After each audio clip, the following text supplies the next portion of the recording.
রাজধানীতে গার্মেন্টস ব্যবসায়ীর বাড়িতে দুর্বৃত্তদের গুলিবর্ষণ।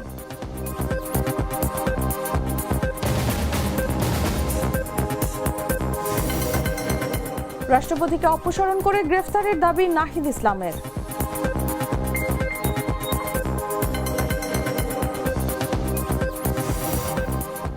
জ্বালানি সরবরাহ ব্যবস্থায় স্বচ্ছতা ও কঠোর নজরদারির দাবি ক্যাবের।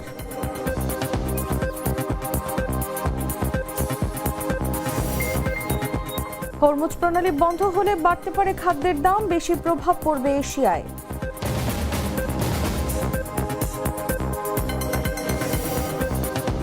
এবং মিরপুরে প্রথম ওয়ানডে আজ বাংলাদেশ পাকিস্তানের নতুন শুরু।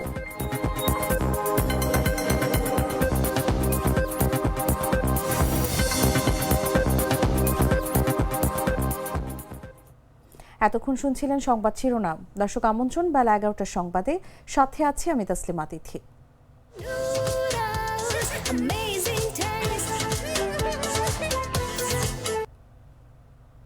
চলে যাচ্ছি পুরো খবরে। রাজধানীর উত্তরায় এক গার্মেন্টস ব্যবসায়ীর বাড়িতে দুর্বৃত্তরা গুলিবর্ষণ করেছে, তবে ঘটনায় কোনো হতাহতের ঘটনা ঘটেনি। মঙ্গলবার সন্ধ্যার দিকে 7 নম্বর সেক্টরের 21 নম্বর সড়কের 2 নম্বর বাড়িতে এই ঘটনা ঘটে। এ সময় মোটরসাইকেলে করে আসা হেলমেটধারী দুই দুর্বৃত্ত 2 রাউন্ড গুলি করে পালিয়ে যায়।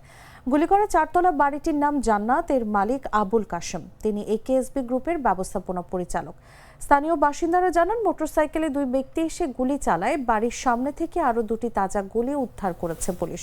সিসিটিভি ক্যামেরার ফুটেজে দেখা গেছে, হেলমেট পরিহিত 2 ব্যক্তি একটি সাদা মোটরসাইকেলে এসে বাড়িটি রেকি করে।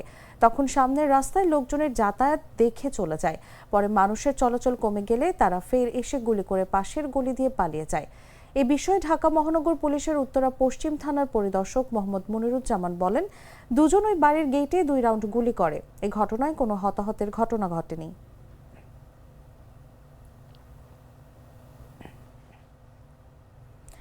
রাজধানীর অন্যতম বিনোদন কেন্দ্র হাতিরঝিল একসময় নগরবাসীর স্বস্তির ঠিকানা হিসেবে পরিচিত ছিল। পানি আর সবুজের মেলবন্ধনে গড়ে ওঠা এই জলাশয়ে প্রতিদিনই ভিড় করেন অসংখ্য মানুষ। তবে সময়ের সঙ্গে সঙ্গে বাড়ছে দূষণের মাত্রা, পানিতে ভাসছে বর্জ্য ও মৃত মাছ, ছড়াচ্ছে তীব্র দুর্গন্ধ। ফলে স্বস্তির সেই জায়গায় এখন ধীরে ধীরে পরিণত হচ্ছে পরিবেশ ও জনস্বাস্থ্যের জন্য বড় হুমকিতে। বিস্তারিত ফারহান আহমেদ কাউসারের রিপোর্টে।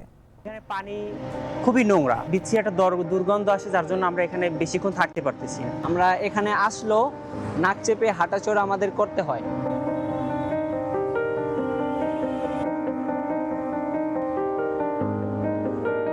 হাতিরঝিল পানি আর সবুজের মেলবন্ধনে রাজধানীর ব্যস্ত জীবনে একটু স্বস্তির জায়গা। শহরের কোলাহল থেকে দূরে নির্মল বাতাসে হাঁটতে, পরিবার নিয়ে সময় কাটাতে কিংবা সন্ধ্যার ঝলমলে আলোয় নগরের সৌন্দর্য উপভোগ করতে প্রতিদিনই এখানে ভিড় করেন অসংখ্য মানুষ। কিন্তু নগরবাসীর স্বস্তির এই ঠিকানায় ধীরে ধীরে হয়ে উঠছে অস্বস্তির কারণ। এই জলাশয়ের পানিতে দিন দিন বাড়ছে দূষণের মাত্রা।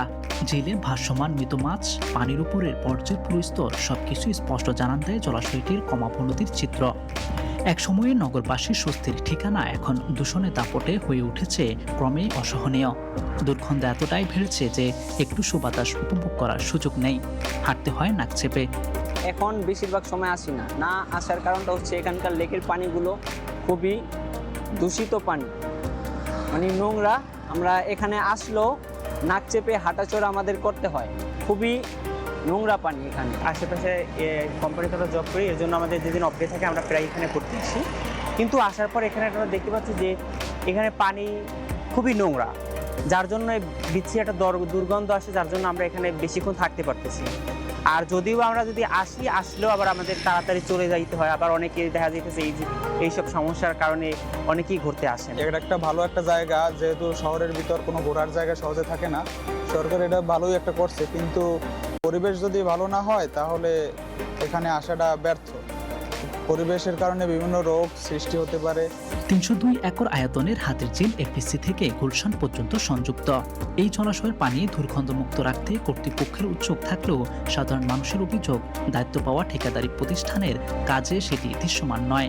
পানিতে বিভিন্ন ধরনের এই ময়লা আবর্জনা আছে, যদি এগুলো যদি পরিষ্কার না করে বিভিন্ন মশা কীটপতঙ্গ সৃষ্টি হতে পারে, যার মাধ্যমে অনেক ধরনের রোগ সৃষ্টি হতে পারে।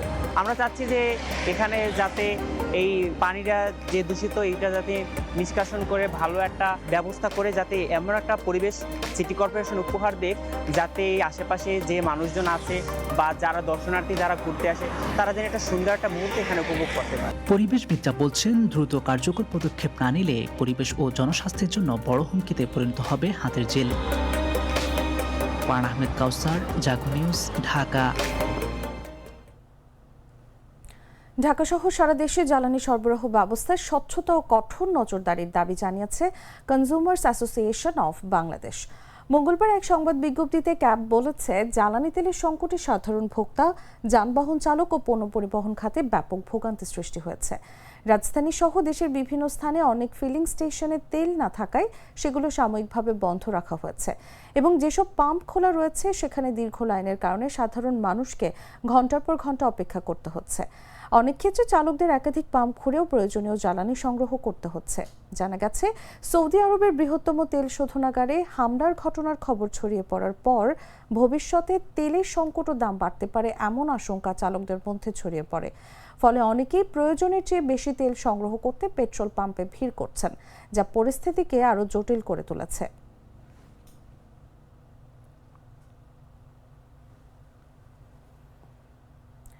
রাজধানীর মিরপুর 10 থেকে মিরপুর 1 ফুটপাত থেকে শুরু করে প্রধান সড়কের বড় অংশই এখন অবৈধ হকারদের দখলে। এতে প্রতিদিনের সঙ্গী হয়ে উঠেছে যানজট ও দুর্ঘটনার ঝুঁকি। রমজান মাস এলেই পথচারীদের দুর্ভোগ যেন আরও কয়েক গুণ বেড়ে যায়। বিস্তারিত জানাচ্ছেন রাকিব হাসান, ক্যামেরায় ছিলেন শাহরিয়ার রাকিব। সন্ধ্যা 7টার পরে আইসেন, দেখেন এই তো হাঁটতেই পারবেন না, ওই দোকানের যে ওই পারে তো আরো বেশি থাকে, আর 10 নম্বর গোলচক করে গেলে তো কাম সারছে। এটি মিরপুর 1 মুক্ত বাংলা মার্কেটের সামনের চিত্র।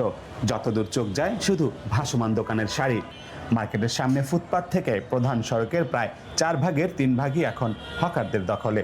ফলে পথচারীদের হাঁটার জায়গা না থাকায় অনেকেই বাধ্য হয়ে সড়কে নামছেন, যা বাড়িয়ে দিচ্ছে দুর্ঘটনার ঝুঁকি। ফুটপাত দিয়ে যে অবস্থা, মানুষের বিকালবেলা যাওয়ার ভয়াবহ অবস্থা। এখন তো চলে যাচ্ছে, বিকালে চলা যায়ই না। তো সঙ্গত কারণেই বেশিরভাগ মানুষ এই রাস্তা এরাই চলে। আর আরেকটা বিষয় হলো, এই রাস্তা বন্ধ থাকার কারণে এই বিকালবেলা মানুষ হাঁটে রাস্তা ওই বাসের কিনার দিয়া। বাসের কিনার দেখা থেকে অনেক মানুষ রাস্তার বাসের সাথে ধাক্কা খায়, রিক্সার সাথে ধাক্কা খায়। জ্যাম, অনেক জ্যাম, ধাক্কা ধাক্কি। আরো ফুটপাতটা বেশি বড় হলে ভালো হয়। যারা এই যে বাচ্চা নিয়ে আসেন মহিলা মানুষ, খুবই ঝামেলা। মানে ধরেন এত কম ছোট রাস্তায় হাঁটা চলা খুবই সমস্যা। মিরপুর 1-এর মতো একই চিত্র মিরপুর 10 গোল চত্বর এলাকাতেও। ব্যস্ত এই সড়কের কোন অংশ ফুটপাত আর কোনটি সড়ক তা বোঝা কঠিন। দখলের কারণে যানবাহনের স্বাভাবিক গতি বাধাগ্রস্ত হচ্ছে। এতে যান চলাচল নিয়ন্ত্রণ করতে হিমশিম খেতে হচ্ছে ট্রাফিক পুলিশকে। আসলে আমাদের এখানে ফুটপাতের বেশি সমস্যা করে এখানে যে আইডিয়ালের এখানে যে হোপ মার্কেটটা আছে, এখানে মনে করে ঈদের মৌসুম, এখানে অনেক মানে ক্রেতার হয়, বিশেষ করে ইফতারের পরটাতে এখানে প্রচুর পরিমাণে হকার বসে যায়। তারপর আবার হচ্ছে আমাদের তদারকিও আছে, আমাদের সিনিয়র সাথে তদারকি আছে, আমাদের সিনিয়র স্যাররা স্পটে থাকে, দেখে আসলে যতটুকু সাধ্যে কোলায় ততটুকু আমরা সবাই মিলে চেষ্টা করি। অন্যদিকে হকারদের দাবি, বিকল্প কর্মসংস্থানের সুযোগ না থাকায় বাধ্য হয়ে তারা ফুটপাত ও সড়কে বসছেন। মাঝে মধ্যে উচ্ছেদ অভিযান চালালেও জীবিকার তাগিদে আবারও ফিরে আসতে হয় তাদের। এটা বৈধ না, এখন অবৈধ না, এখন আল্লাহ বানাইছে আমাদের দুর্বল। সরকার তো আশ্বাস দিতেই থাকে কত কিছু করবে, কিন্তু কিছুই তো করে না। আমাদের একটা পুনর্বাসন করে দেন। আচ্ছা, আমরা তো এখানে তো স্থায়ী নেই, এটা আমার বাপের সম্পদ না, আমরা যখন ইয়ে হবে আমরা চলে যাব। আপনাদের পুলিশ টুলিশ কি এখন কিছু বলে না, পুলিশ কিংবা সিটি কর্পোরেশন? না, এখন তো আমাদের তো কিছু বলে না ভাই। এই যে পলিথিন দিয়ে ইয়ে করছেন, এতে এই যে আমরা রাতে খুলে দিই ভাই, এটা সন্ধ্যার পর আমরা বিকাল হলে রোদ হলে খুলে দিই ভাই। এটা রোদের জন্য দিচ্ছি, রোদে তো আমরা সবাই আবার উপরে গাছের পাখির জন্য হাগা টাকা করে এই জন্য আমরা সন্ধ্যা হলে খুলছেন। জি, লাস্ট কবে খুলছেন এটা? আমরা পার ডেই তো খুলে দিই, লাস্টের ফার্স্ট না, পার ডেই খুলে দিই, সন্ধ্যার পর হলে খুলে দিই। না, আগে আমরা দেখতাম যে ছোট্ট একটা চকি টকি নিয়ে, এখন কিন্তু বড় বড় একটা চকি, মানে মোটামুটি এখন মনে করছি রমজান মাসে বুঝে দিকে একটু বাড়াইতে পারো না, কিন্তু আগে মতো রাস্তাঘাটে রাখেই মনে করছি ব্যবসা করতে হবে। ব্যবসায়ী? আপনিও ব্যবসায়ী? একটু আগে যে বললেন ব্যবসায়ী না? না, বললাম যে আমার দোকানটার কথা বললাম, কোন দোকানের দোকান? কথা বললাম, এই যেটাই এটাই আপনার দোকান। সরকার আসে, সরকার যায়, কিন্তু সাধারণ মানুষকে দেওয়া যে প্রতিশ্রুতি তার কতটুকু বাস্তবায়ন হয়? রাজধানীর মিরপুর 10 থেকে 1 পর্যন্ত পুরো সড়কের দুধারেই অসংখ্য অবৈধ ফুটপাত দখল করে আছে ব্যবসায়ীরা। নগর পরিকল্পনাবিদ ও স্থানীয়দের মতে স্থায়ী সমাধান ছাড়া এ সমস্যার সমাধান অসম্ভব। কার্যকর উদ্যোগ না নিলে রাজধানীর এই গুরুত্বপূর্ণ সড়কে যানজট আর ভোগান্তি আরও বাড়বে বলে আশঙ্কা তাদের। রাকিব হাসান, জাগো নিউজ, ঢাকা। গ্লিটারের টুইন লেমন ও অ্যান্টিব্যাকটেরিয়াল ফর্মুলা বাসনকে চকচকে জীবাণুমুক্ত করে আমাদের দেয় গ্লিটার গ্যারান্টি। ফ্যাসিস্টের রেখে যাওয়া দোষর রক্ষা দিয়ে রাষ্ট্রপতি শাহাবুদ্দিনকে অপসারণ করে গ্রেফতারের দাবি জানিয়েছেন বিরোধী দলীয় চিফ হুইপ ও এনসিপির আহ্বায়ক নাহিদ ইসলাম। তিনি বলেছেন, আমরা সংসদে রাষ্ট্রপতির বক্তব্য শোনার জন্য যাচ্ছি না, যাচ্ছি গণভোটে বিজয়ীদের পক্ষে সংস্কারের জন্য। মঙ্গলবার এনসিপির রাজশাহী বিভাগীয় ইফতার মাহফিলে যোগ দিয়ে তিনি এসব কথা বলেন। সরকারি টিচার্স ট্রেনিং কলেজ মাঠে আয়োজিত এই অনুষ্ঠানে নাহিদ ইসলাম আরও বলেন, বিএনপির ফ্যামিলি কার্ড ভালো উদ্যোগ। তারা নির্বাচনী ইশতেহারে কার্ডের ঘোষণা দিয়েছিল, কিন্তু চাঁদাবাজি ও দুর্নীতি বন্ধ করতে না পারলে ফ্যামিলি কার্ড হবে কেবল চোখ ধাঁধানো কর্মসূচি। অবিলম্বে তিনি ঋণ খেলাপিদের বিরুদ্ধে আইনি ব্যবস্থা গ্রহণেরও দাবি জানান।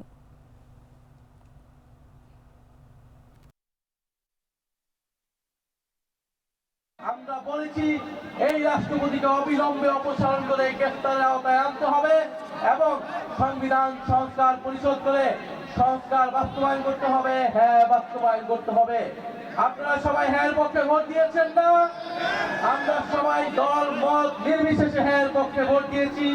ফলে সংস্কারের পক্ষে, বিচারের পক্ষে আমাদের সেই লড়াই চলমান থাকবে।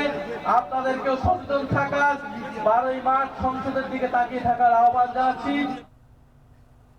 সিরাজগঞ্জের রায়গঞ্জে অবৈধভাবে গড়ে ওঠা 6টি ইটভাটায় অভিযান চালিয়ে মালিকদের 19 লাখ টাকা জরিমানা করেছেন পরিবেশ অধিদপ্তর। একই সঙ্গে মেসার্স আরএসবি ও বর্ণব্রিক্সের চিমনি ও কাঁচা ইট ধ্বংস করেছে তারা।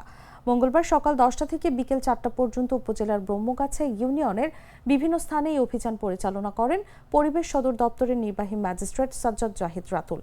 সিরাজগঞ্জ পরিবেশ অধিদপ্তরের সহকারী পরিচালক তুহিন আলম জাগো নিউজকে তথ্য নিশ্চিত করেন। তিনি জানান, ইট প্রস্তুত ও ভাটা স্থাপন আইন 2013 পরিবেশ অধিদপ্তরের অনুমোদন ছাড়া ইট ভাটা পরিচালনার দায়ে এই অভিযান চালানো হয়। এ ধরনের অভিযান আগামীতে অব্যাহত থাকবে।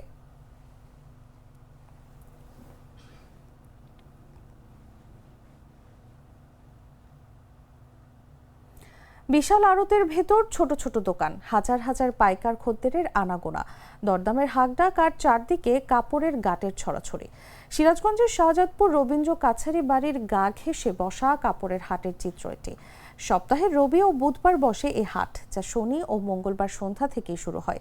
এদিন দেশের গণ্ডি পেরিয়ে সীমান্তের ওপার থেকেও আসেন ক্রেতারা। পাইকার খদ্দেরের হাকডাক আর কোলাহলে তিল ধারণের জায়গা থাকে না এই কাপড়ের হাটে। স্বাভাবিক সময়ে প্রতি হাটে 200 থেকে 250 কোটি টাকার লেনদেন হলেও ঈদের সময় সেটা বেড়ে দাঁড়ায় 650 থেকে 700 কোটি টাকায়। লেনদেনের বিশাল এই অঙ্কের কারণেই হাটটিকে বলা হয় দেশের সবচেয়ে বড় কাপড়ের হাট। এমন মোটা অঙ্কের বেচাকেনার হিসাব সাধারণ মানুষের ধারণার বাইরে। সরেজমিনে দেখা গেছে, হাটের পাশের সড়কে রাখা সারি সারি ট্রাক ও কাভার্ড ভ্যানে লোড করা হচ্ছে কাপড়ের বান্ডেল। রিক্সা, ভ্যান ও শ্রমিকরা মাথায় কাপড়ের গাঁট নিয়ে আসা যাওয়ায় ব্যস্ত। এতে বাজারের ভেতরে সকল সরু গলিপথে যেন চলাচল করাই দায়। রোজার ঈদকে ঘিরে বেড়েছে ক্রেতা বিক্রেতাদের ব্যস্ততা। কেনাকাটা শেষ হলে বাজারের শ্রমিকরা কাপড়ের গাঁট তুলে দিচ্ছেন সড়কে রাখা ট্রাক ও অন্যান্য যানবাহনে। এসব ট্রাক বোঝাই কাপড় যাচ্ছে দেশের বিভিন্ন প্রান্তে।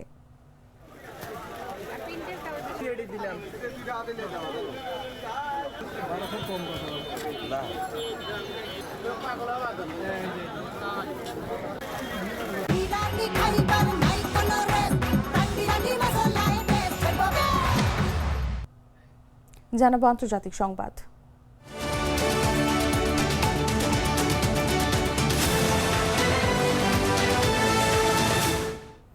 হরমুজ প্রণালী বন্ধ হয়ে গেলে বিশ্বজুড়ে খাদ্যের দাম ও জীবনযাত্রার ব্যয় আরও বেড়ে যেতে পারে এবং এর সবচেয়ে বেশি প্রভাব এশিয়া মহাদেশে পড়বে বলে শঙ্কা প্রকাশ করেছে জাতিসংঘের বাণিজ্য ও উন্নয়ন বিষয়ক সংস্থা ইউএনসিটিএডি। মঙ্গলবার প্রকাশিত এক নতুন প্রতিবেদনে সংস্থাটি বলেছে, প্রণালীটি বন্ধ হলে এর প্রভাব সবচেয়ে বেশি পড়তে পারে এশিয়ায়, কারণ এই জলপথ দিয়ে পরিবাহিত পণ্যের প্রায় 84% এশিয়ার দেশগুলোতে যায়। প্রতিবেদনে ইউএনসিটিএডি বলেছে, জ্বালানি, সার ও পরিবহন ব্যয় বেড়ে গেলে তার সরাসরি প্রভাব খাদ্যের দামের উপর পড়তে পারে। এতে বিশেষ করে সবচেয়ে ঝুঁকিপূর্ণ জনগোষ্ঠীর উপর জীবনযাত্রার ব্যয়ের চাপ আরও বাড়তে পারে। প্রতিবেদন অনুযায়ী বিশ্বের মোট অপরিশোধিত তেলের 38% হরমুজ প্রণালী দিয়ে পরিবাহিত হয়। পাশাপাশি বিশ্বের 29% তরলীকৃত পেট্রোলিয়াম গ্যাস ও 19% তরলীকৃত প্রাকৃতিক গ্যাস এই জলপথ দিয়েই যায়। ইউএনসিটিএডির বিশ্লেষণে আরও দেখা গেছে, বিশ্বে জাহাজে করে পরিবহন করা মোট সারের প্রায় 1/3 হরমুজ প্রণালী দিয়ে পরিবাহিত হয়।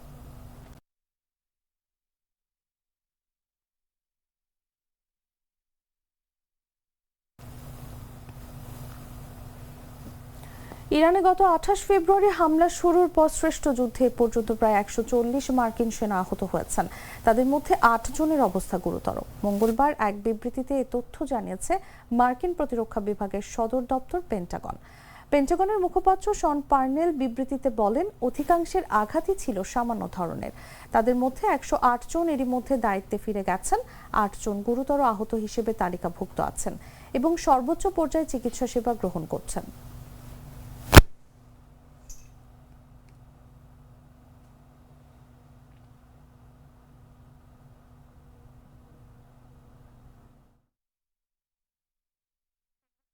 খেলার খবর জানিয়ে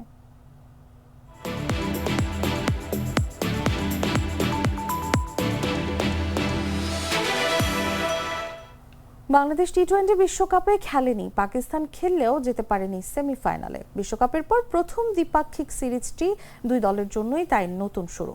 এবার হতাশা ঝেড়ে 3 ম্যাচের ওয়ানডে সিরিজে মুখোমুখি হচ্ছে বাংলাদেশ ও পাকিস্তান।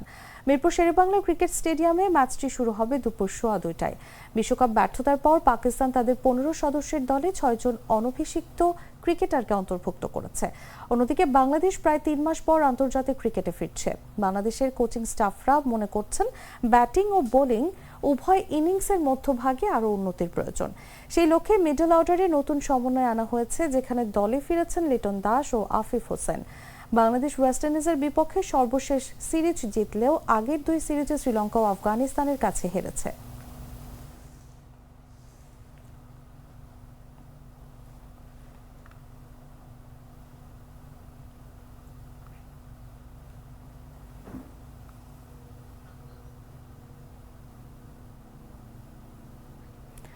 চ্যাম্পিয়ন্স লিগের শেষ 16 পর্বের প্রথম লেগে ইতালির ক্লাব আতালান্তাকে 6-1 গোলে বিধ্বস্ত করেছে বায়ার্ন মিউনিখ। ইতালির স্টাডিও ডি মার্গামোতে অনুষ্ঠিত ম্যাচে শুরু থেকে আধিপত্য দেখায় জার্মান জায়ান্টরা।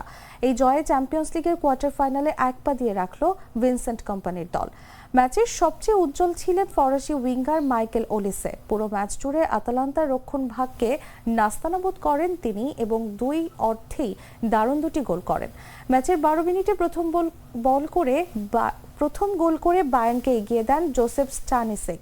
এরপর দ্রুত ব্যবধানে গোল করেন সার্জি জিনাব্রি ও অলিসে। প্রথমার্ধে 3-0 ব্যবধানে এগিয়ে যায় জার্মান ক্লাবটি। দ্বিতীয়ার্ধে আক্রমণের ধার আরও বাড়ায় বায়ার্ন। পাল্টা আক্রমণ থেকে গোল করেন নিকোলাস জ্যাকসন। এরপর অলিসে এবং জামাল মুসিয়ানার আরও 2 গোলে 6-0 ব্যবধান গড়ে বায়ার্ন।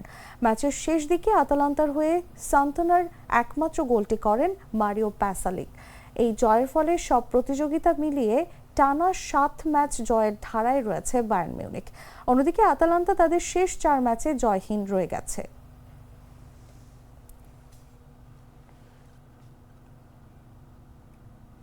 দর্শক, সংবাদ শেষ করার আগে শিরোনামগুলো জানিয়ে দিচ্ছি আরও একবার।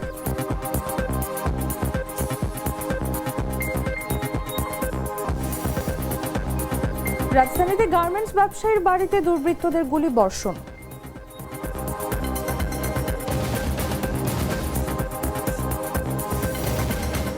রাষ্ট্রপতিকে অপসারণ করে গ্রেফতারের দাবি নাহিদ ইসলামের।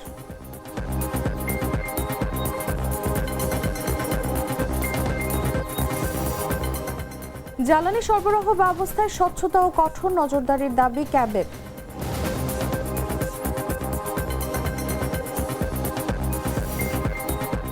হরমুজ প্রণালী বন্ধ হলে বাড়তে পারে খাদ্যের দাম, বেশি প্রভাব পড়বে এশিয়ায়।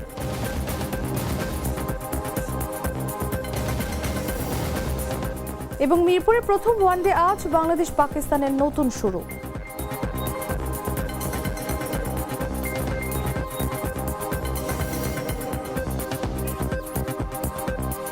দর্শক, এই ছিল এখনকার মতো। এরপর দেখবেন দুপুর 1টা নিউজ। প্রতি মুহূর্তে সর্বশেষ খবর জানতে ভিজিট করুন jagunews24.com। ফলো করুন আমাদের ভেরিফাইড ফেসবুক পেজ এবং সাবস্ক্রাইব করুন জাগো নিউজের ইউটিউব চ্যানেল। ধন্যবাদ সবাইকে।